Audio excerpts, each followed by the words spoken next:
We might kick off. Welcome, everybody, to the UN Global Compact Network Australia and our 2024 programme launch. I would like to acknowledge that this presentation is being held on the traditional lands of the Wurundjeri people of the Kulin Nation. I'm sitting here in Norm, and I pay my respects to elders past and present. My name's Kate Dundas. I'm the Executive Director of the UN Global Compact Network here in Australia. And over the next 60 minutes, you'll get to hear from our workstream managers about all of the exciting and interesting things we have planned for you this year. So just a little bit of housekeeping. If you'd like to share where you're dialing in from, which lands you're on today, and what you're hoping to hear, that would be great. You can use the chat function to introduce yourself and also find links that we'll be sharing today through the presentation. And please use the Q&A function to ask questions, and the team will be monitoring those questions, and we'll get them towards the end of the presentation. If you have any technical issues, you can always call us on the phone number listed on this slide, so you might want to take a snapshot of that. And this session is being recorded and will be shared with anyone who's registered. So send us your questions via the Q&A function at any time, and we will respond to them all. So little look at today's agenda. I will give you a bit of an introduction and overview, and then Greta, our Stakeholder Engagement Manager, will provide an overview of the UN Global Compact Network Australia, including some of the things that we heard through our survey last year and some of the things that we're doing to respond to the survey.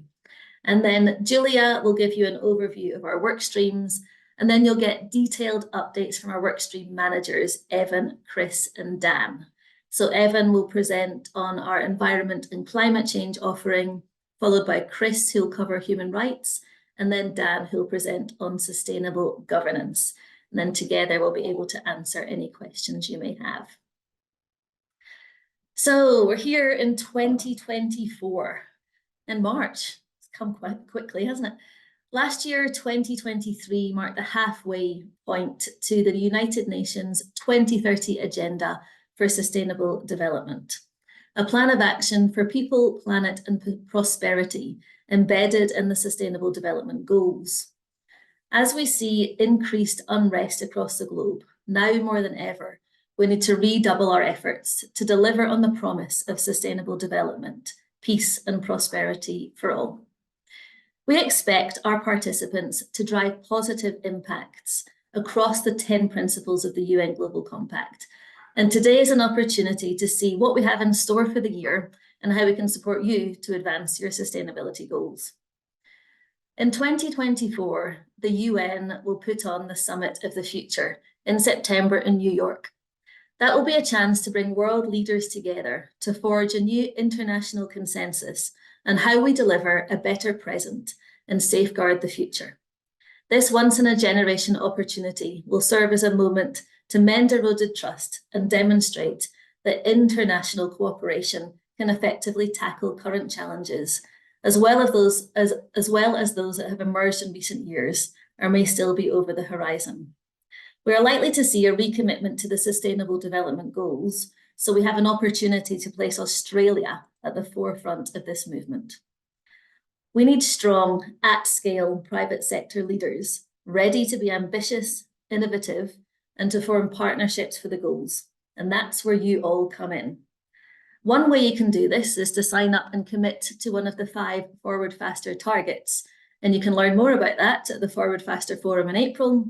And another way you can do this is to get involved with our activities, which you're going to hear a lot more about today. So please meet the team. We're a team of 10 based across Melbourne, Sydney, and Hobart. You'll hear from Greta, Evan, Chris, Julia, and Dan today. But we also have Lara, a programs coordinator who joined us fairly recently. We have Evangeline, who most of you probably know. She provides wonderful support and leadership in our operations. And we also welcome Lachlan as a graphic designer who's just joined us over the past couple of weeks. And I feel so very privileged and lucky to be able to work with these amazing, clever, interesting, wonderful people every day. So we've been growing fairly quickly over the past years. And as you can see, we now have 335 participants. I don't expect you to be able to read everybody. And we're hoping to double that number over the next months and years. So please tell all your friends and all your colleagues how valuable it is to be part of the UN Global Compact Network Australia, and let's work together to drive some transformational change. Now, most of you probably know Greta, our Stakeholder Engagement Manager, and I'm going to hand over to Greta now. Hello, Greta, for an overview of our participants and offerings. Thank you, Kate, and hi, everyone. Special thanks to our participants for your engagement and your contributions, and to everyone for your interest today. The Australian participant base is made up of 155 large corporations and 155 small to medium enterprises and 25 non-business participants. In 2023, we welcomed over 70 new participants representing 18 industry groups. And since the start of this year, we've welcomed 23 participants, showing acceleration in the uptake of UN Global Compact membership. We've got big ambitions for 2024 and beyond. And on the next slide, there will be a general overview of how your membership is set up and how it links to our offering. So our offer is for you to connect with industry, experts, peers, with the UN and at the global and at the national level. You can learn and gain the knowledge and skills to make progress and deliver impact. We want you to show bold leadership, inspire others, leverage your position, advocate for major impact. And lastly, you will build trust and credibility by communicating measurable progress towards your sustainability goals and targets. So we enable companies to drive impact on specific goals where businesses have an outsized effect on outcomes. All companies of all sizes, sectors, locations can contribute and will find engagement and learning opportunities to accelerate progress and scale action. And so across value chains, all companies can make progress to advance the goals. Next slide, please. Last year, we asked you for feedback, and we also asked what you'd like to see more of or less of in 2024. And here is what you told us. First, you asked us to address regional imbalance. Yes, this year we want to connect with you via activities in most of our large cities.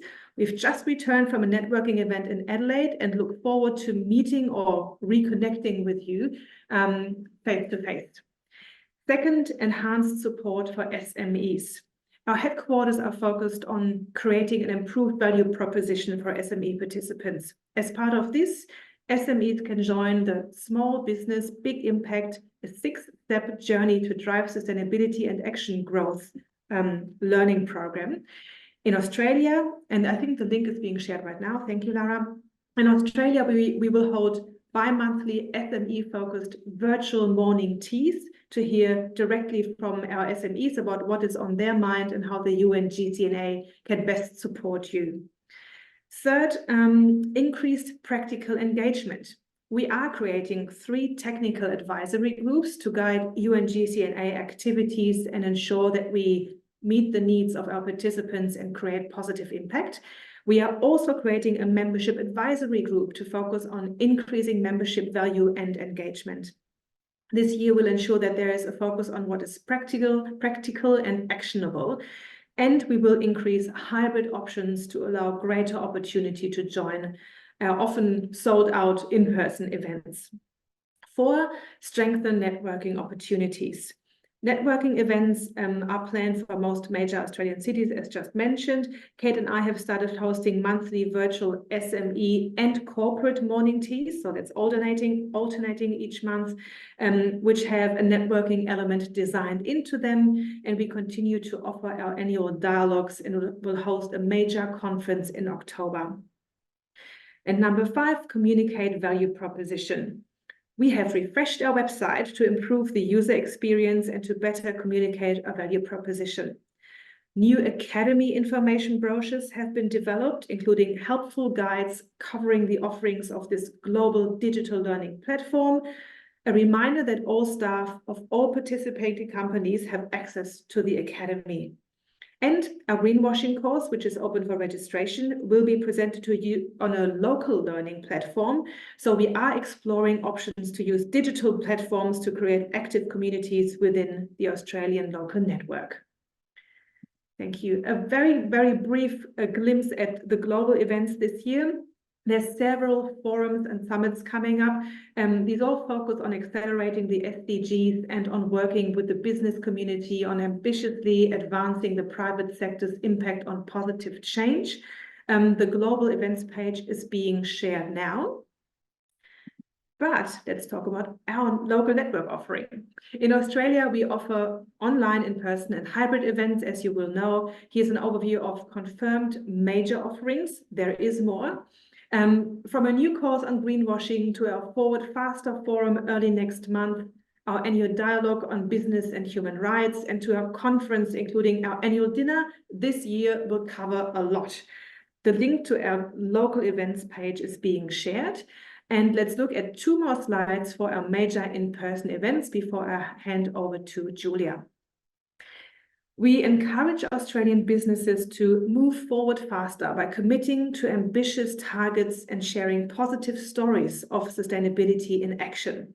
The Forward Faster Forum, which is part of the Global Forward Faster initiative, focuses on accelerating action in 5 areas where companies can have the biggest, fastest impact on the SDGs before 2030. And these areas are gender equality, climate action, living wage, finance and investment, and water resilience. We are sharing the link to the event and registration page here today, so please join us on the 4th of April at the Melbourne Convention and Exhibition Centre. And very important, please save the date. We will be holding our Uniting Business Live Australia conference in Sydney on the 30th and 31st of October. Australia's leading UN Sustainability Conference for Business will this year focus on climate action and will include a CEO roundtable, our annual dinner, breakout sessions, plenty of networking opportunities, and much more. Again, the page is being shared. Tickets will be going on sale soon, and it would be great to see you there. And with that, let me hand over to Julia Bourke, our programs coordinator, for a brief work stream overview. Thank you so much, Greta. So moving on to the next slide, the programmatic offering of the UN Global Compact Network Australia covers the following key work streams, starting with our E of environment and climate change, our S being business and human rights, and finally G with our newly rebranded sustainable governance work stream, which covers our work in the anti-corruption and transformational governance space, as well as our broader engagement with the Sustainable Development Goals. So many of you may be wondering how we decide what to focus on each year at the UNGCNA, as I think we can all agree there is an overwhelming amount of content for us to consume in this space. We draw on a range of things, the first of these being global trends, UN frameworks, and emerging legislation both in Australia and overseas. We also look to the horizon to spot emerging issues to ensure that we can best prepare our participants for what is also coming next. Finally, one of the most important things that we do is talk to our participants, as Greta was saying, to hear what is front of mind for each of you and your organisations. With that being said, I will be shortly handing over to our workstream managers to take you through each of their work streams and share with you their projected themes and trends of what's going to be hot for 2024. This will then filter into each manager going deeper into their specific activities planning for the year and the areas of impact that they're each trying to target. With that said, I will now hand over to Evan Centre, our Environment and Climate Change Manager, to take you through the ECC workstream. Thanks so much, Julia. Last week, the world's highest decision-making body on environment, the UN Environment Assembly, met in Nairobi. Our planet is on the brink, pronounced UN Secretary General Antonio Guterres in the Assembly. Ecosystems are collapsing, our climate is imploding, and humanity is to blame. With an aim to restore harmony between people and nature. Over 180 countries negotiated resolutions on issues ranging from nature-positive solutions, land degradation, highly hazardous pesticides, and overall drought, with a spotlight on multilateral environmental agreements. At the Assembly, World Health Organization head Tedros Adhanom Ghebreyesus explained that the threats to us and our health from climate change, pollution, and biodiversity loss are not hypothetical risks in the future. They are right here and they are right now. So amidst this dire state, Antonio Guterres encouraged the Assembly to build upon its plastics treaty and to unite and deliver right here and right now. And this is our call as well. And the ECC, or Environment and Climate Change Workstream, we want our participants to unite and deliver as the Australian private sector right here and right now. And we're here to facilitate that. In addition to our 2024 Uniting Business Conference, also with a Unite theme in it, we're doing some great things throughout our UNGC&A work streams. Here's what we've got going on: environment and climate change. This last year was a big one for environmental sustainability in the private sector, but we are uniting and we are delivering. And here are some highlights from 2023. In terms of decarbonization, Parliament passed this country's most significant emissions reduction legislation in more than a decade. Mandatory climate-related financial disclosure made significant progress as it came down the line from Treasury, alongside the draft release of EDSR1 by AASB and the ISSB's release of IFRS S1 and S2. Additionally, policy reforms were introduced for biodiversity. TNFD was launched. SBTN set initial targets. A new advisory group, the Nature Finance Council, was organized to encourage business investment in nature repair, and the government announced its hosting of the 2024 Global Nature Positive Summit in Sydney. And on the just transition front, a new national net zero authority was established to ensure the workers, industries, and communities that have powered Australia for generations can seize the opportunities of Australia's net zero transformation. Moreover, at the Environment Ministers' meeting, ambiguous targets were set so that, in addition to decarbonization efforts, we can transition to a truly circular economy and significantly boost our nature and biodiversity efforts in line with the outcomes of the Kunming-Montreal Global Biodiversity Framework, or GBF for short. Indeed, as we build momentum into 2024, we are positioned at the nexus of a net zero transition with truly nature-positive impact, a circular economy that radically shapes both domestic and transnational supply chains, all within the framework of that just and equitable transition for our climate mitigation and adaptation efforts. Likewise, in 2024, our aim in the Environment and Climate Change Workstream is to further support businesses in the net zero transition or transformation, including emphasizing support for the doing of net zero business strategy alongside the soon-to-be required reporting on climate impact. We also look to build out engagement in the nature and biodiversity space. In line with the outcomes of the Global Biodiversity Framework, there is a unique opportunity here to again unite and deliver. Australia is one of the world's mega diverse countries, and we can flip the script in our past biodiversity degradation so that we can lead the world in private sector biodiversity engagement, starting this year at the Global Nature Positive Summit. Finally, we're looking to furthering the transition to a circular economy and seeking out ways to utilize circular innovation to drive sustainable supply chain practices, reducing our overall impact throughout our respective value chains. So as we move on to our next slide in the programming, you'll notice 3 impact themes that run through all of our environment and climate change offerings. We want to continue to engage Australian businesses in emerging environment and climate change trends. We want to accelerate net zero transition support and further thought leadership for Australian businesses on global and domestic environmental issues for the private sector.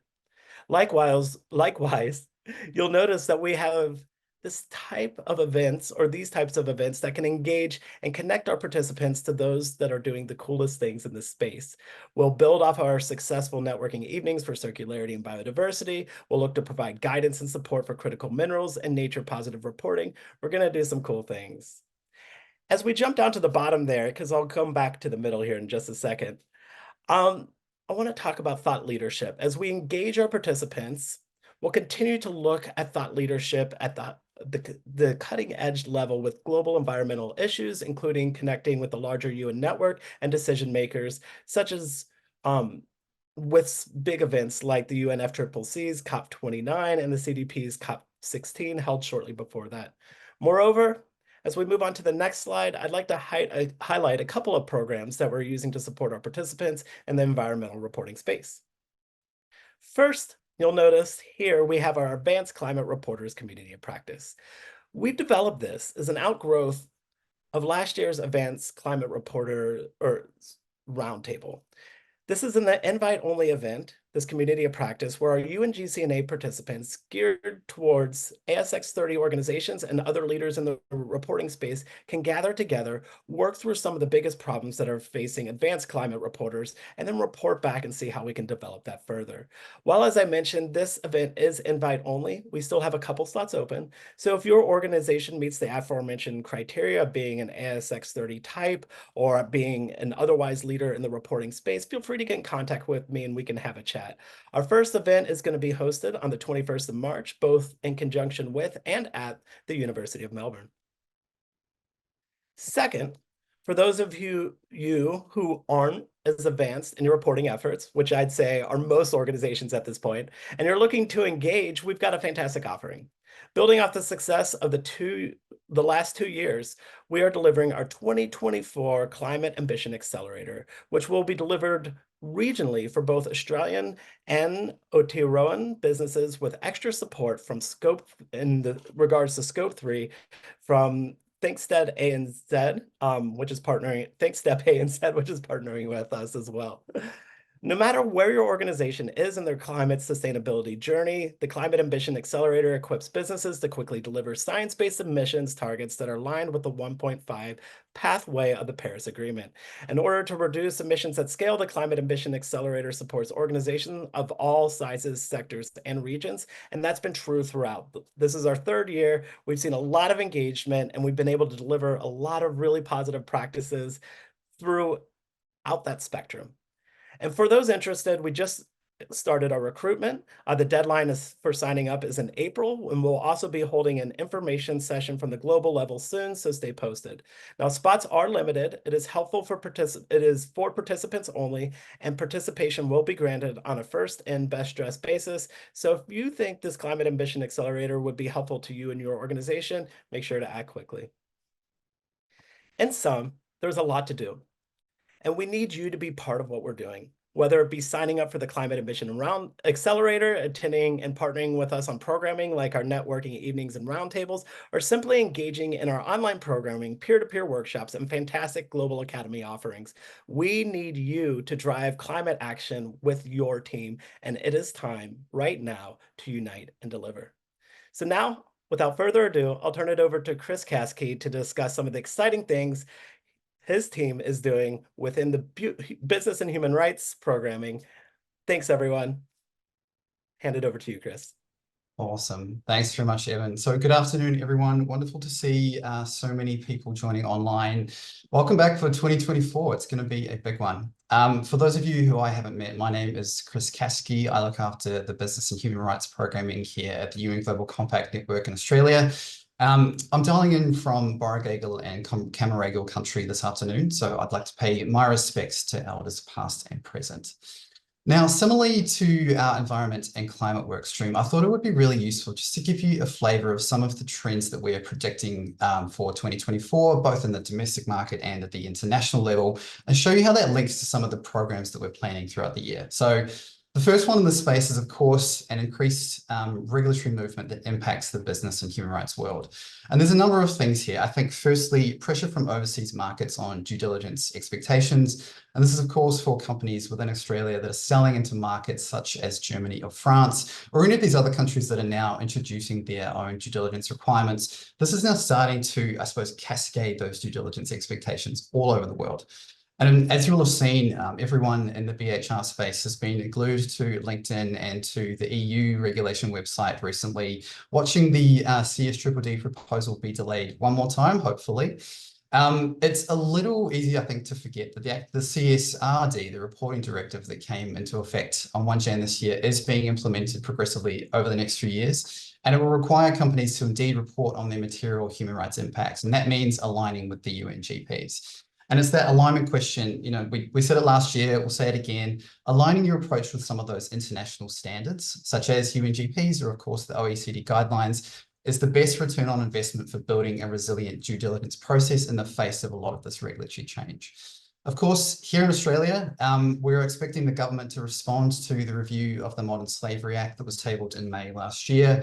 Already with the Federal Anti-Slavery Commissioner Bill reaching the Senate by mid-Feb, we're also expecting the appointment of an anti-slavery commissioner in Australia this year. And of course, as some of you will have seen, companies are now under new obligations with respect to the respective work legislation and working through new reporting requirements in that space too.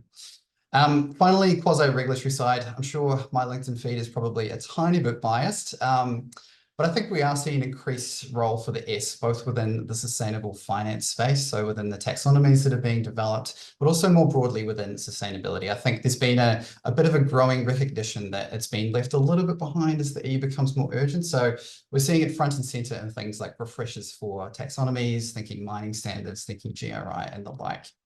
The next one I'll touch on just briefly is this, what I'm calling a deeper awareness of human rights impacts. And so what does this actually mean for practitioners within Australian companies? Just to give a bit of overview, when we speak to other local networks around the world, what they tell us is that their companies have started with the human rights due diligence process. They say, right, we've got a salience assessment that looks like this. In Australia, we've started the other way around. We've focused on modern slavery first. And so that's really driven a lot of the modern slavery focused infrastructure within companies. But what we're trying to encourage companies to do is to actually look beyond modern slavery in many cases. So starting with labor exploitation in many cases, because that's sort of the first associated human rights risk, building out into broader areas such as gender equality, First Nations human rights, and the protection of cultural heritage, looking at privacy, looking at things like climate mitigation and adaptation, and of course, just transition. Now, within that, for practitioners, this means internal messaging up and down the company, as well as internal capacity building and engagement with different areas of the company on some of these broader human rights risks is more important than ever. The ongoing risk assessment and external communication on some of these broader human rights risks is also more important than ever. So we're thinking, which area of the company? How often are you assessing saliency? Is it embedded within project methodologies? How are you communicating? And then finally, being really strategic about how you talk up and down, not just the supply chain, but the value chain in terms of customers and investors at the other end. All of these stakeholders are starting to develop a better understanding of human rights impacts at the same time. So companies need to be aware of this.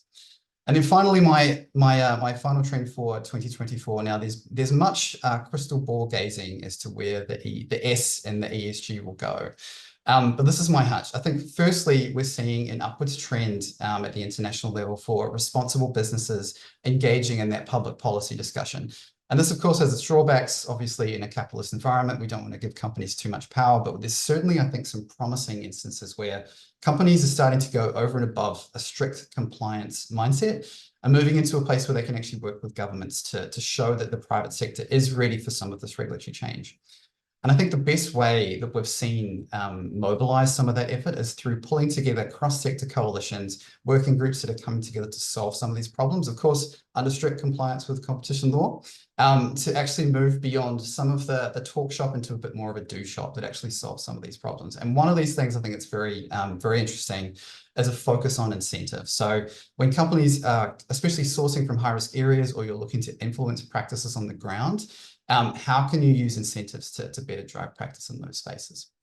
So with that, I'll then turn to how on earth we are looking to address some of that within the Australian market. So over on the left-hand side here, we're going to list some of the 2024 impact areas within the BHR stream. And the first one is probably no surprise. We're really looking to advance the integration of human rights due diligence within Australian companies. So a couple of really exciting opportunities here that I'm going to dive into in a second.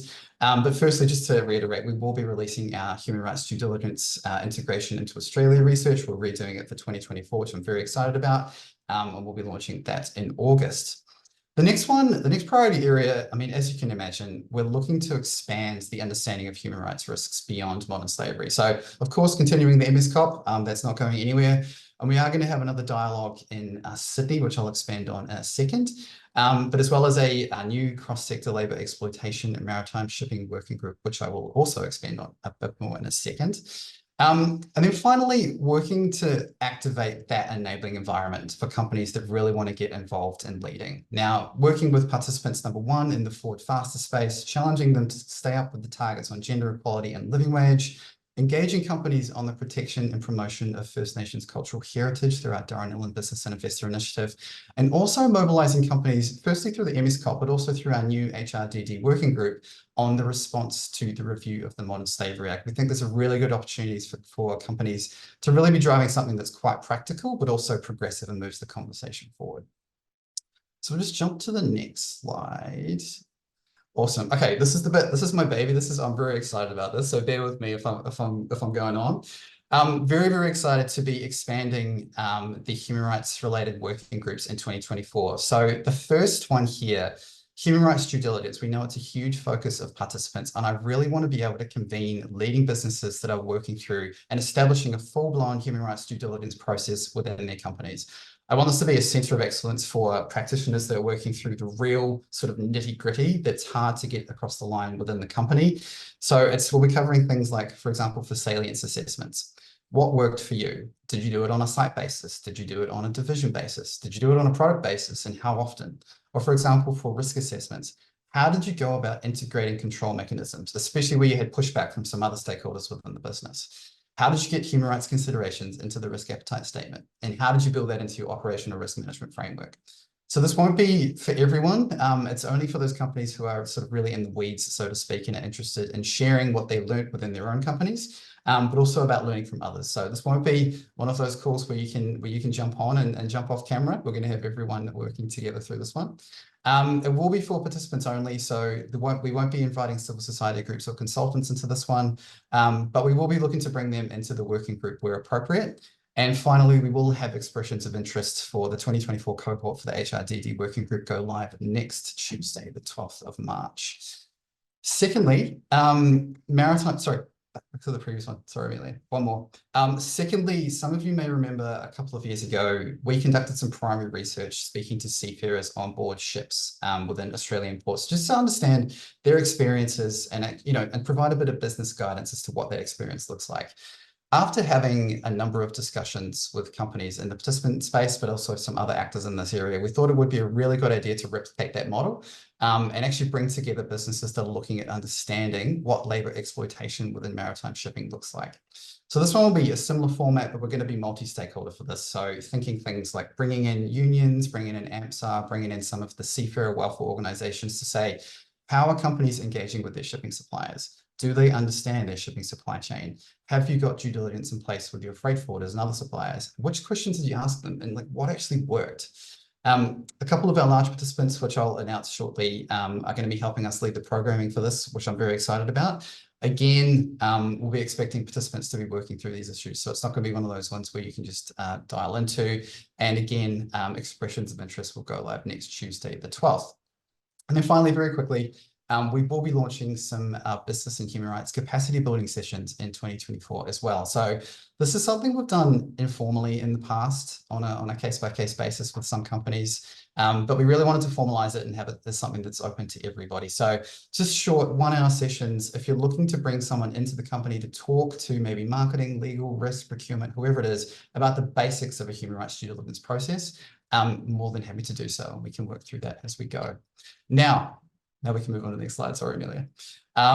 We will be, of course, continuing our EMESCOP this year. We have over 120 participants registered across our 3 streams, optimizing, implementing, and SME. The first one kicks off on Thursday this week with a focus on continuous improvement. And we're bringing in the Attorney General's Department and the Monash Business School team to actually talk through how they score this when they receive statements. So if you're a participant and you're not signed up, please let me know and I can make sure I get you involved. I'll just move to the next one. Awesome. And then so finally for me, 2024 Australian Dialogue in Business and Human Rights will be returning to Sydney this year. Make sure you save the date for 18th of June. We'll be holding it in beautiful Barangaroo. For those of you that haven't attended before, this is one of our key annual events where it's Australia's only event dedicated to advancing the business and human rights agenda. So we draw attendees from all different sectors, government, civil society, business, investors, academia, you name it. We're still finalising the agenda for this year, so I can't give too much away. But I can say we are going to be focusing on some of the aforementioned topics, particularly human rights due diligence, and practically what that means in a changing geopolitical landscape and risk environment that we're seeing around the world. So it's going to be a good one. Now that's all from me. Look, it's going to be a huge year in the business and human rights space. I'm really looking forward to working with all of you and moving the BHR agenda forward. Happy to take any questions on any of this. Otherwise, I will hand over to Dan to take us through the sustainable governance workstream coming up. Dan, over to you. Thank you, Chris. Much appreciated. So good morning, good afternoon all. So I'm joining from Lutruwita, Tasmania. And I'd like to acknowledge the Tasmanian Aboriginal people as the traditional owners and custodians of the lands and waters of this island on which I work, live and play. So in terms of ESG, we've heard from Evan on environment, Chris on S for social, and this workstream really focuses more on the G for good governance and sustainability governance. It can be a little bit of the sleeper area, doesn't necessarily garner the big headlines of various crises and emergencies until it lands in your organization's problem pile, I guess. But by its nature, governance also intersects with all the other areas. The G really enables the doing and supporting how we get stuff done effectively. So really what I'd say is that ambitious objectives coupled with good governance really leads to some great outcomes. So similarly, I'm going to touch on some trends that we're looking at to keep an eye on in 2024. So starting with sustainability integration. Each business has taken on sustainability issues really on its own timeline and using its own incremental mechanisms. We've already heard things like climate, modern slavery, anti-bribery and corruption were some of the first movers that were adopted by various orgs in their own ways. It's clear now, despite some ESG backlash in the US, that ESG policies are here to stay and that they're good for business and good for society. So we have other drivers that are operating at the moment for integration in ESG policies within an organization. And again, you've heard about a number of these already: nature and biodiversity from Evan, labor exploitation, just transition. I think Chris mentioned those and a range of others, the respect at work legislation. Basically, there'll be a lot more momentum for businesses to move away from historic siloed approaches to sustainability and really attempt to improve integration and approach sustainability in a more holistic fashion. Some of the sort of responses which will fall into programming as well is SDG integration. I think it's the SDGs themselves, the framework, acknowledge the interconnectedness of all these areas and really encourages and adopts a holistic approach to sustainability. We've had a lot of conversations, and I'm sure a lot of you have been tackling the way ESG issues are owned within an organization, ownership and accountability, and achieving appropriate cross-functional collaboration. Integrated, and that all leads into integrated data collection and reporting too, as areas are finding their own ways to achieve the appropriate coordination. And for a number with the move to mandatory reporting, that seems to be consolidating towards ESG functions in the finance area. Moving to a second trend, and these are all very closely related. So we're seeing a need for uplifted governance for sustainability. Essentially, if there's a disconnect between what an organization is saying on sustainability and their aspirational statements compared to what they're actually doing and what they can substantiate, then it creates a lot of risk. The governance processes, good governance processes will connect all the dots and provide oversight mechanisms to respond to these increasing demands. A few things here likely won't surprise you. The notion of expanding directors' duties in this area. Last year saw the release of the pollination legal advice on nature-related risks and directors' duties. That followed from the Hutley-Davis opinions on climate change and directors' duties. And these really underscore that this area, the duties are effectively expanding and that directors can't ignore these sorts of environmental impacts and risks, amongst others. Sustainability reporting, we're on the cusp of the shift from voluntary to mandatory reporting, first with climate, again, no news to anyone here. Supply chain management, really looking at things like due diligence practices, ESG contracting terms, data gathering like Scope 3 emissions. as there are greater demands again throughout for supply chain management, bringing together these pieces in the integration comes back into play. Data needs and again, scope 3 we've heard about already a few times today. It really is proving a huge challenge for businesses to obtain needed and reliable data. And so again, it's another area that governance practices will need to be uplifted. And sustainability collaboration. So I think while we're out there saying collaboration is key to achieving the SDGs, SDG 17, for example, partnerships for the goals, all these issues, whether it's poverty, gender equality, climate change, they're complex and the solutions require action by multiple stakeholders. At the same time, we've got to bear in mind that collaborations are developed with competition law compliance in mind. So moving to the, just before I move on to the third thing, there was one quote that I've dropped on the slide there from ASIC. We expect boards to engage directly on sustainability claims, whether they are aspirational statements, targets, active stewardship commitments, or investment descriptions. So the regulators are making it very clear too that no excuses for governance practices that where directors and boards don't have sustainability issues firmly on the radar. So the third trend is increasing ESG litigation. Around the world, it's clear that parties are increasingly turning to the courts to pursue ESG issues. A couple of years ago, an IPCC report identified climate litigation as an important tool to influence climate policy, and parties are taking that observation to heart.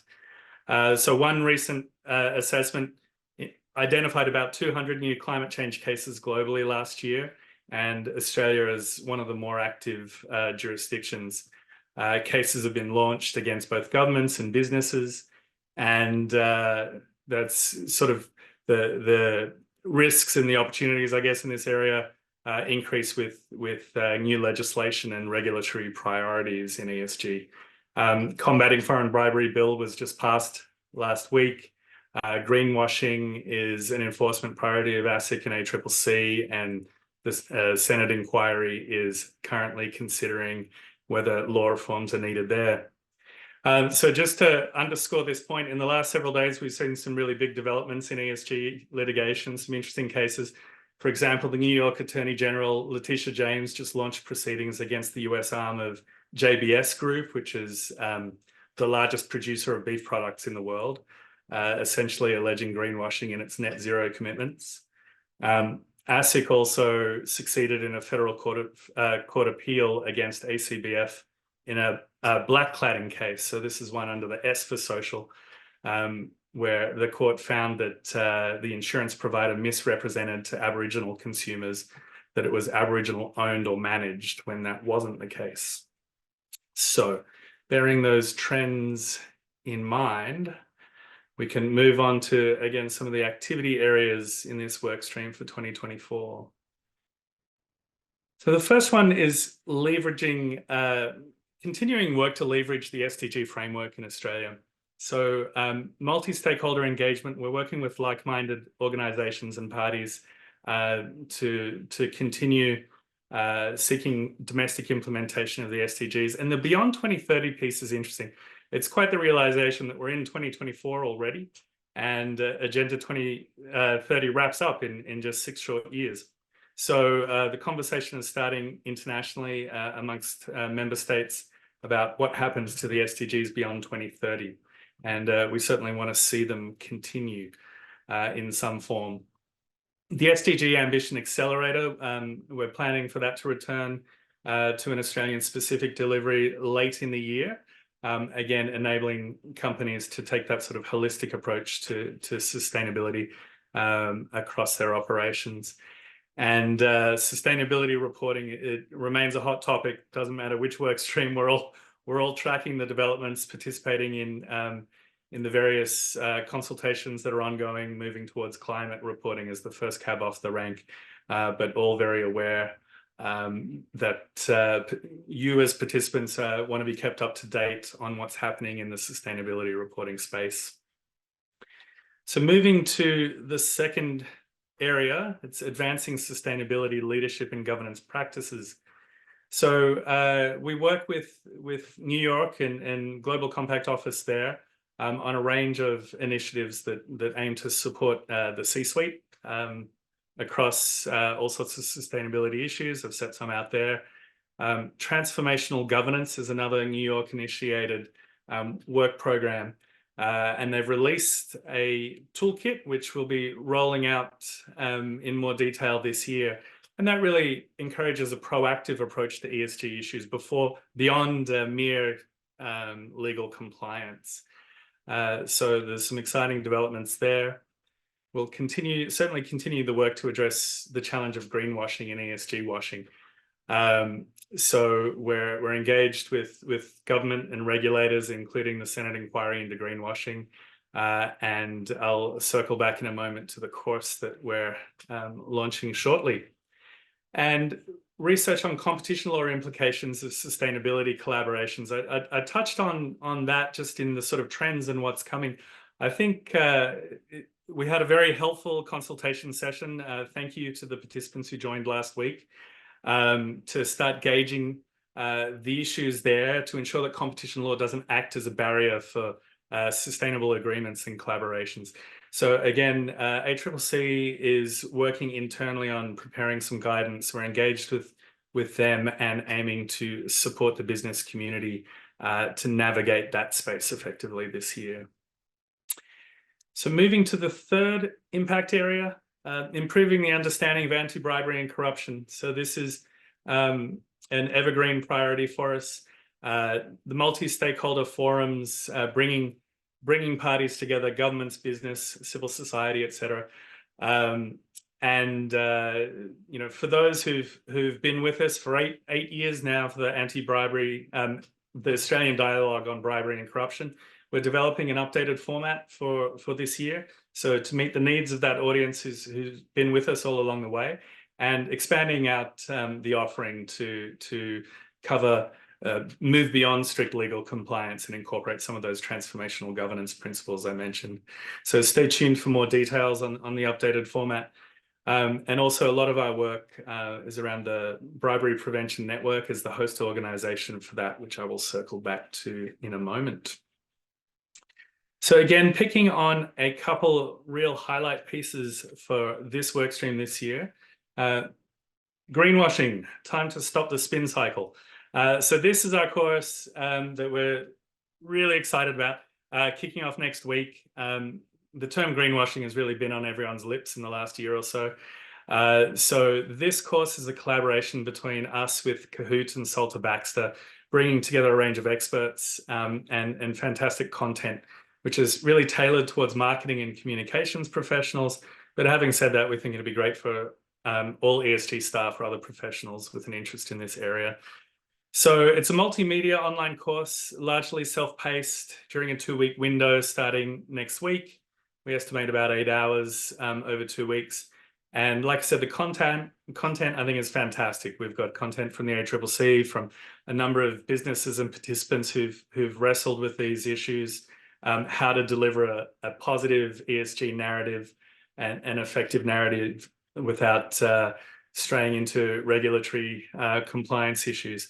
So we've been thrilled with the interest in this course, and today we've just decided we're going to open a second group during that time period so that we can accommodate as many people as we can.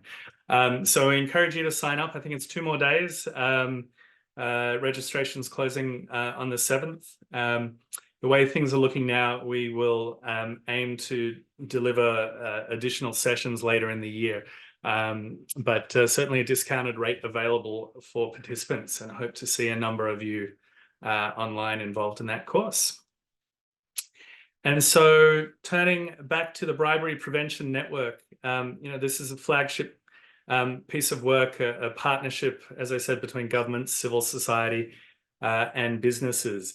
And so some of you are already familiar with this, familiar with the BPN. We are moving into the 4th year of the BPN now. And essentially, the goal of it is to continue to support Australian businesses to prevent, detect, and address bribery and corruption. There are a range of fantastic free resources available on the hub or the website. The URL is up there. On LinkedIn, we keep the community aware of the latest developments, which includes things like the passage of the Combating Foreign Bribery Bill just last week. And that bill introduces, a key measure of that is introducing an offence for failure to prevent foreign bribery. And so that will be the focus of some work this year, including around resources, guidelines on adequate procedures to prevent the commission of foreign bribery, to support businesses to ensure that their operations, particularly offshore, remain on side. So with that, I will wrap up. Lots happening in transformational governance this year. And I should also say that we love to hear from you because there are new issues emerging all the time. Greenwashing, for example, just came up last year and turned into a major stream of work for us because the demand was there from all of you as participants. So we value the feedback and input, and I'll welcome it at any time. Handing back now to, is it to Greta? Thanks, Dan. Well, I think we can jump to, the question slide. Thank you very much, Emilia. A few questions have come through, which I believe have all been answered so far. There's one question I think that Evan will respond to in the next couple of minutes around whether we will be doing reporting on AASB and ISSB, doing anything, any activities relating to AASB and ISSB reporting. But we did a full month of that we called Sustainability Reporting Month last year, and where we covered that. So Evan, I don't know if you would like to dive a little bit deeper into answering this question. Yeah, we're continuing to engage with ASB in regards to providing feedback and consultation support alongside other peak body participants. If you're interested in having your voice heard in our consultation processes, please let us know. We'll also be looking to address developments at our Uniting Business Conference, as well as continue to provide guidance and space for discussion as mandatory disclosure requirements evolve with things like webinars, our communities of practice, and other programming support. So this is squarely within our radar, if not just within our focus. So yeah, we'll be continuing to provide support there. Great, thank you, Evan. A couple of people have asked whether this presentation will be shared. Yes, it will. We are recording it. And if I'm not mistaken, we will be sharing the slides. I'm not sure. You will hear from us. You will get an overview of what we've covered today. Emilia is giving me the thumbs up. That's a good sign. So yes, this will be available for all of you, also for sharing with your teams or for reviewing any of the content. And obviously, if questions come to mind later, you can email me or us. We are more than happy to assist you. Are there any further questions at the moment? I don't think so. Now's your last chance. We've got about 5 minutes left. What you can also do is on the next slide, you'll find a QR code, which you can scan and tell us how we went today. But if you've got further questions, you can add them into that survey as well. So you've got multiple channels of connecting with us. Thank you, Lara. I think we are at the end of our presentation today. I can't see any further questions come through. Thank you, everybody, the entire team. This has been great fun putting this together. We hope you feel up to date. If you want to know more, if you would like to connect, please reach out to me. I'm your main point of contact, either for participants or not yet participants.